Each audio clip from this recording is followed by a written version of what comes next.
let's talk a little bit about the conceit of the story, and that is this is House of Abraham is where people come to end their lives.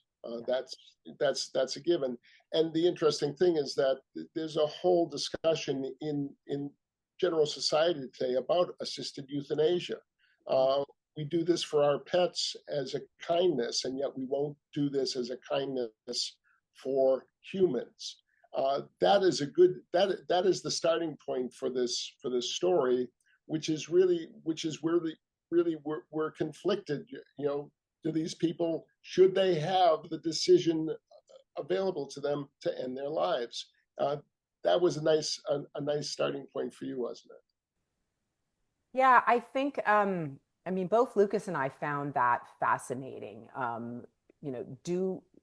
Just exactly, you said it exactly. Do we have the right when we want to end our lives? And there's many religions that say we do and that we don't, and countries that say that we do and that we don't, and laws and all of that. So that in and of itself is fascinating. You are welcome here. I'm offering people help, but the government offers nothing.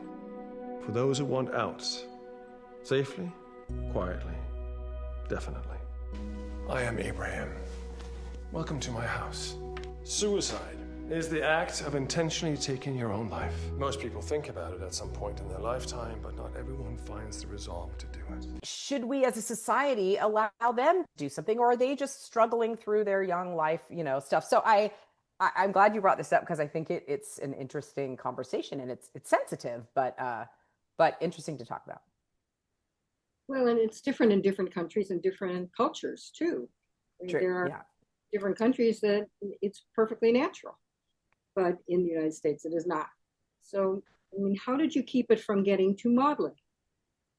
So, sort of back to your question, we just kind of kept it as each character's intention, and clearly, as you learn, into the film, Abraham is not who he seems initially. He's full of manipulation and and hubris and all sorts of evil, bad things. And so we kept to that and stuck to the story. So, which is now the fun of the movie. Yes, we start with an important topic, but then as it progresses, it gets crazier and crazier. I mean, that's the fun of the horror movie, and that was the fun. I think that the characters, your actors, were having as things began to completely unravel. What was the set like between takes when things were just going completely off the rails? The set was, I mean, we didn't giggle and laugh too much, because there are serious moments, and obviously the actors need to be serious, but that's my personality is we're not curing cancer, guys, so let's have fun on this set. So aside from the subject matter, everybody showed up to work, we got what we needed, but at the same time, I think we had a lot of laughs and a joyful thing, and and we were doing 12-hour days, so we're all exhausted and silly, and we had great craft service. So I think that if you were to ask anyone that was on the set, it was a enjoyable film set to be on, and respect of everybody, and we had a good time. So she's not here for suicide. She's trouble. I don't think anyone can leave. Bang. A writer is also starring in the movie. Very often, a director will direct him or herself in the movie. Did Lucas's portrayal of Abraham, did he see a switch or a change? Did he change his characterization once he went in front of the camera after knowing that character only on the page? My initial gut, I want to say no, because we talked so much about Abraham, and obviously Lucas created Abraham, but we kind of knew from the beginning that he was going to play the role, and he knows the character so well, and so it really didn't waver much from what was on the page. But I mean, of course, the page is flat and boring, and I mean, Lucas and his performance of Abraham is so exciting. So yeah. Let's take a little look at the movie itself, the characters in the movie.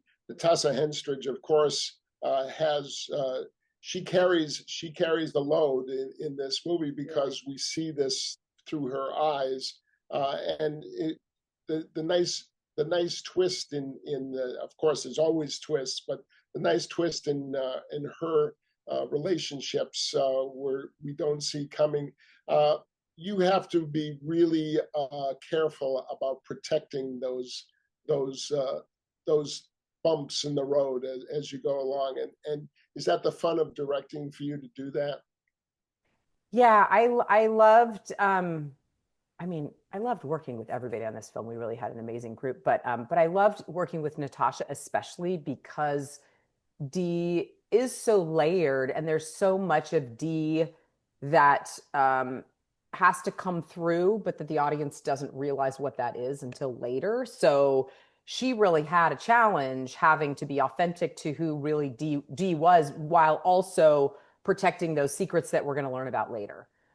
So yeah, it was really fun to sort of craft that and have it reveal and unroll to the audience in the way that it did. So, Well, Beatrice is quite a character, and I'd like to talk about her because she's chilling.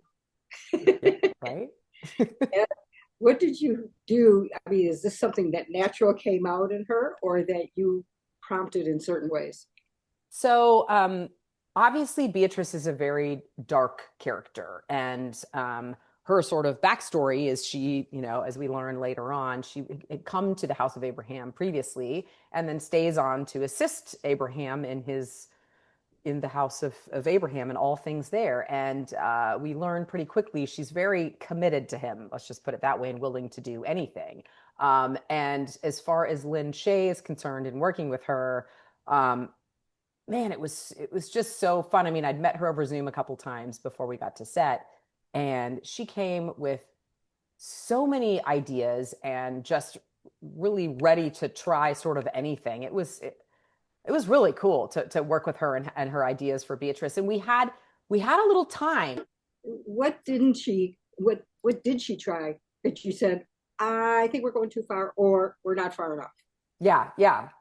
Well, I remember when she showed up to set, she went to wardrobe. And as with any relationship, we were kind of learning each other. And so I want to respect her. She wants to respect me. And I remember my costume designer came to me and she said, okay, she said, Lynn came with the idea that Beatrice should wear a sexy French maid outfit. And I said, oh, okay.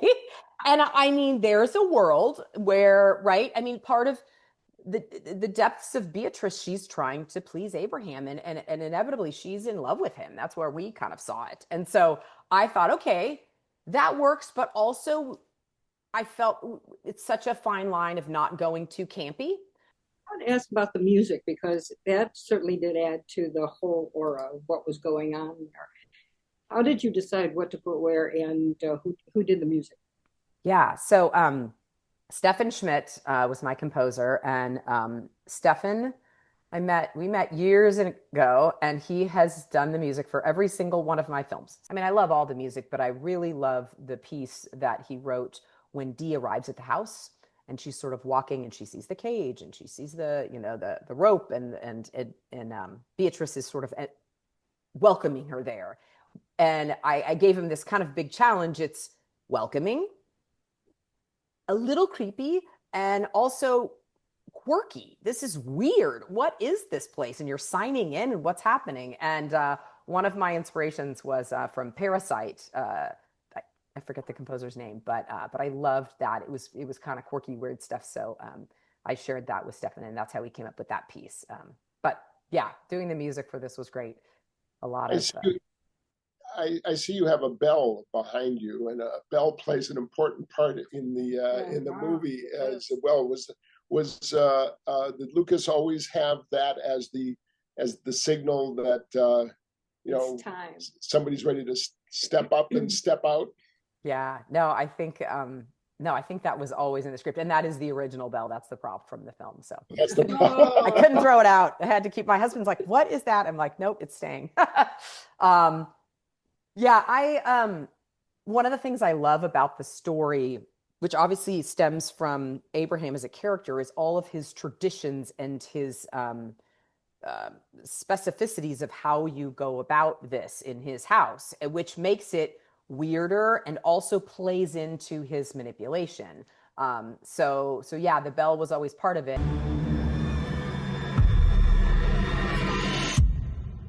Are you going to stick with horror and psychiatric kind of thrillers?